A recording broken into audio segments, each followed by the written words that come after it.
Hello everyone, Julia here from Just One More Card, and today I have a really fun, easy card for you that I actually enhanced a bit after I finished recording the video, but I'll be showing you the difference from before and after. This is a stamp set by My Favorite Things called Forest Friends, and those images are just perfect for coloring. I'm going to be using a top-folded note card that I created myself, and I'm just creating my own background here. And I'm using the same technique that Laura Basson uses, and that is to tap off my mini blender, my mini blending tool thingy, off the card base, like on a scratch piece of paper, before I take the tool to the card base.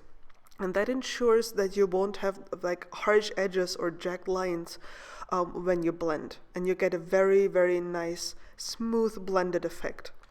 And I wanted to keep it very light, very soft, because that would be like the only background thing that I would have on my card. So I wanted to make sure that I don't have any like hard lines or edges. To smooth it out even more, I'm using my mini mister that has water and perfect pearls in it to moisten that up. And then I grabbed a paper towel, and I'm just dabbing off a little bit of the color, and by doing it just a little bit, I add texture to this background. It's going to smooth out when it dries, but I think it's really, really nice. I grabbed some my Gansei Tampi white watercolor here, my watercolor pen, loaded up the brush, and then I'm just adding some white splatter to this background. It's not very noticeable, but there is a difference when you know the before and after, so it actually looked quite nice. If you do this, just make sure to not load it up with too much water, because then you get huge blobs. I stamped the little deer with My Favorite Things licorice ink, but I moved a tiny little bit, so I wasn't entirely happy with the impression, so I'm just stamping it on the back side. And this is Simon Says Stamp Ultra Heavy cardstock, so this is Copic friendly cardstock that does not bleed through to the other side, which becomes relevant in a moment, because when I colored it for the first time, and this is the first coloration, I felt this was too dark. I didn't like it. It was way too dark for my taste. So I just turned it around, and then I am doing my coloration on the back side. I'll be playing some music for you for the coloring process.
Once I was done with the coloring, I grabbed the matching dies and ran this through my Grand Caliber. Usually I would have used my Brother Scan and Cut, but that is still in storage. So currently I'm buying matching dies for my stamp sets, so it's going to be easier to get them cut out.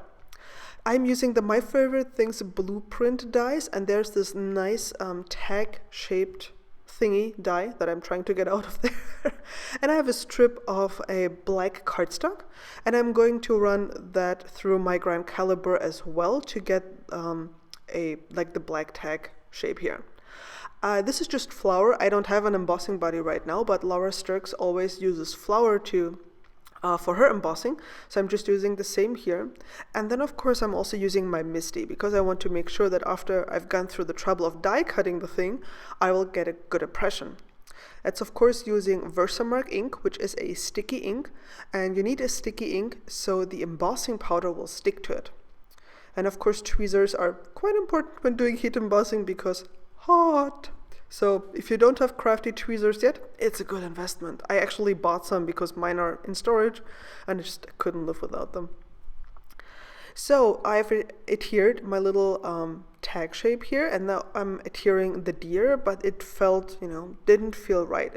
wasn't perfect yet. So I am adding some sequins from Pretty Pink Posh. And you can see I've also added some white dots on top of the deer using my white gel pen.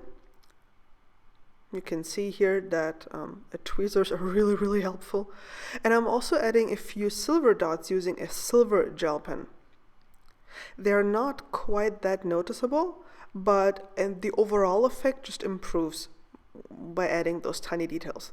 And I thought I would leave the card like that, but in the end I ended up grabbing some rainbow striped not watercolor, but pattern paper, and adding it under this little tag and off to the side of the card, because I just felt that the card wasn't quite finished just with the little black tag and the deer. It just didn't feel right. And the thin strips of this pattern paper that I've added, which you can see here off to the left side and under this tag, I think they just add so much more interest and they complete the card quite nicely. I hope you've got inspired. I hope you had fun watching the video. If you liked it, please leave me a thumbs up and subscribe. Thank you so much, and catch you again soon. Bye bye.